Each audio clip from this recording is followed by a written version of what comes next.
जय श्री सीताराम। बंधुओं, आज हम आप लोगों को अचला सप्तमी व्रत कथा और विधि के बारे में श्रवण कराएंगे। यह त्यौहार और यह व्रत माघ शुक्ल सप्तमी के दिन मनाया जाता है। अचला सप्तमी पुराणों में रथ, सूर्य, भानु, अर्क, महती तथा पुत्र सप्तमी आदि अनेक नामों से विख्यात है और अनेक पुराणों में उन नामों से अलग अलग विधियां बताई गई हैं, जिनके पालन से सभी अभिलाषाएं पूरी होती हैं। यहाँ भविष्य पुराण में बताई गई अचला सप्तमी व्रत का महात्म्य और विधान हम आप लोगों को संक्षेप में बताते हैं। एक बार राजा युधिष्ठिर ने भगवान श्री कृष्ण से पूछा कि भगवान, आपने सभी उत्तम फलों को देने वाले महास्नान का विधान बताया था, परंतु जो प्रातःकाल स्नान करने में समर्थ न हो वह क्या करे? स्त्रियां अति सुकुमारी होती हैं, वे किस प्रकार से माघ स्नान का कष्ट सहन कर सकती हैं? इसलिए आप कोई ऐसा उपाय बताएं कि थोड़े से परिश्रम द्वारा नारियों को रूप, सौभाग्य, संतान और अनंत पुण्य की प्राप्ति हो। तब भगवान श्री कृष्ण बोले कि महाराज, हे युधिष्ठिर, मैं अचला सप्तमी व्रत का विधान बतलाता हूँ, जिसे करने से सब उत्तम फल की प्राप्ति होती है। इस संबंध में आप एक कथा सुने। मगध देश में इंदुमती नाम की एक अति रूपवती वेश्या रहती थी। एक दिन वह प्रातःकाल बैठी बैठी संसार की नश्वरता का इस प्रकार चिंतन करने लगी कि देखो, यह विषय रूपी संसार सागर कैसा भयंकर है, जिसमें डूबते हुए जीव जन्म, मृत्यु, जरा जैसे जल जंतुओं से पीड़ित होते हुए भी किसी प्रकार पार उतर नहीं पाते हैं। ब्रह्मा जी के द्वारा निर्मित यह प्राणी समुदाय अपने किए गए कर्म रूपी ईंधन एवं काल रूपी अग्नि से दग्ध कर दिया जाता है। प्राणियों के जो धर्म, अर्थ, काम से रहित दिन व्यतीत होते हैं, फिर वे कहाँ वापस आते हैं? जिस दिन स्नान, दान, तप, व्रत, होम, स्वाध्याय, पितृतर्पण आदि सत्कर्म नहीं किया जाता, वह दिन व्यर्थ होता है। पुत्र, स्त्री, घर, क्षेत्र तथा धन आदि की चिंता में मनुष्य की सारी आयु बीत जाती है और मृत्यु आकर दबोच लेती है।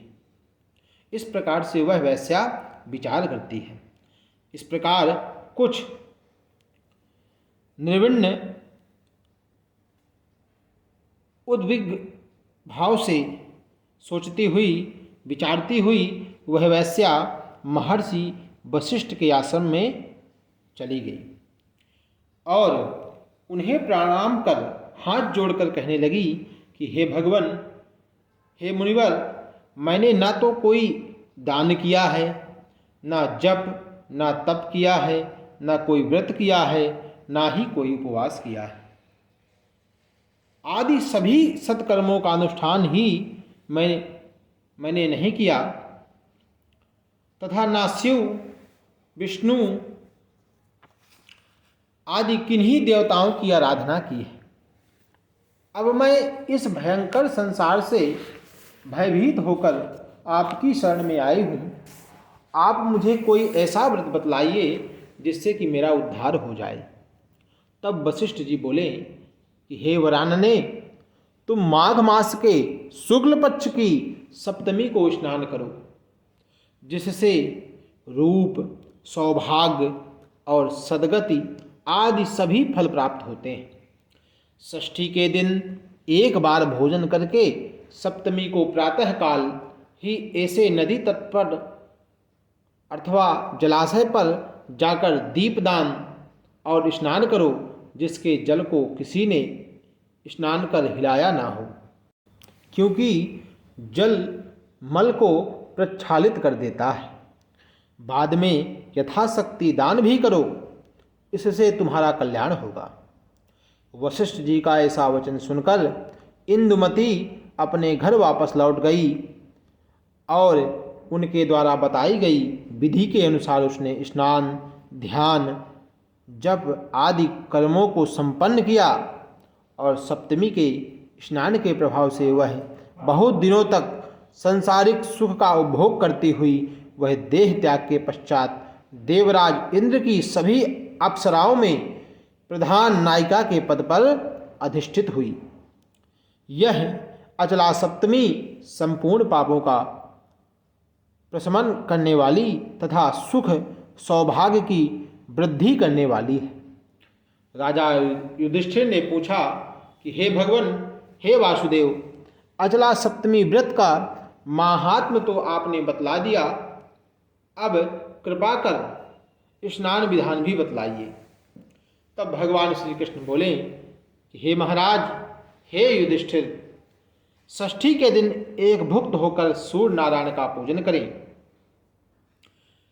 यथासंभव सप्तमी को प्रातःकाल ही उठकर नदी या सरोवर पर जाकर अरुणोदय बेला में बहुत सवेरे ही स्नान करने की चेष्टा करें।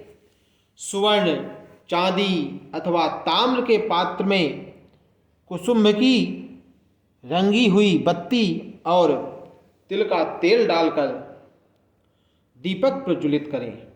उस दीप को सिर पर रखकर हृदय में भगवान सूर्य का इस प्रकार ध्यान करना चाहिए और उनसे प्रार्थना करना चाहिए कि नमस्ते रुद्र रूपाय रसानां पतये नमः, वरुणाय नमस्तेस्तु, हरिवास नमोस्तुते।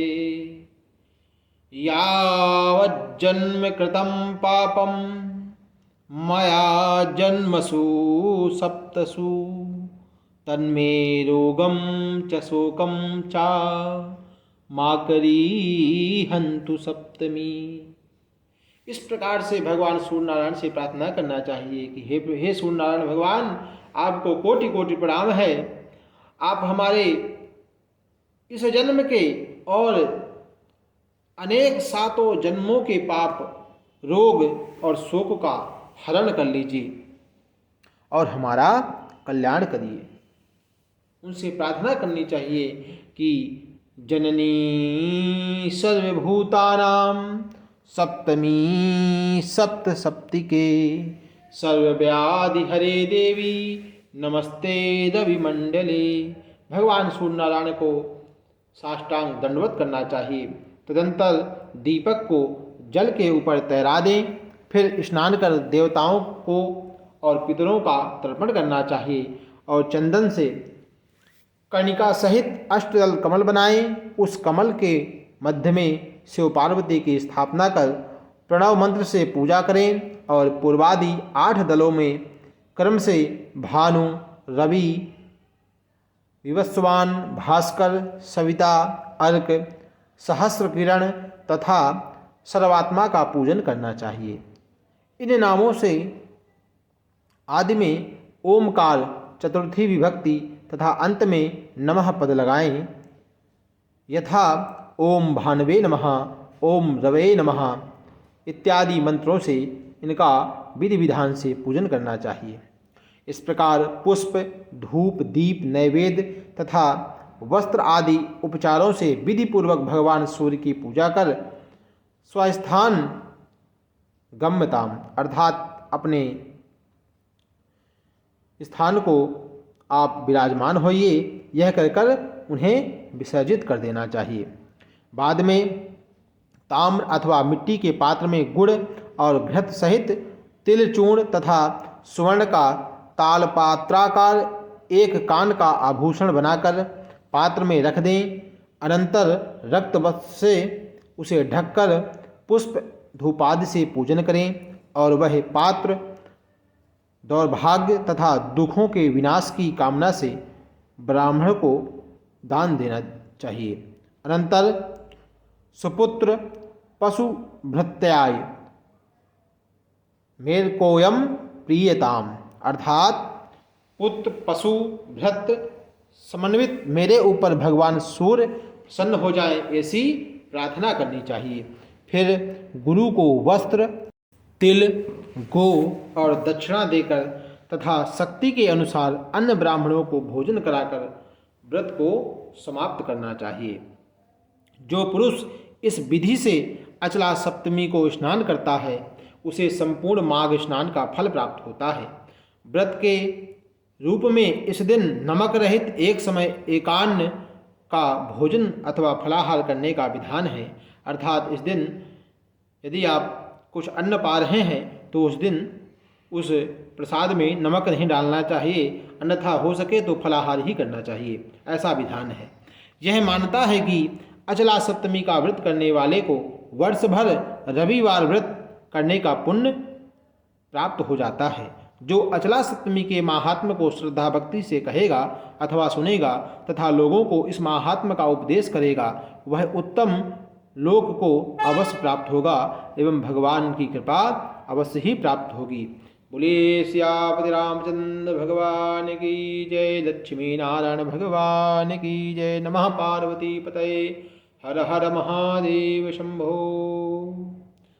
प्रिय दर्शकों, यदि आप लोगों को यह जानकारी अच्छी लगी है तो हमारे चैनल को लाइक शेयर सब्सक्राइब अवश्य करें। जय श्री सीताराम, हर हर महादेव।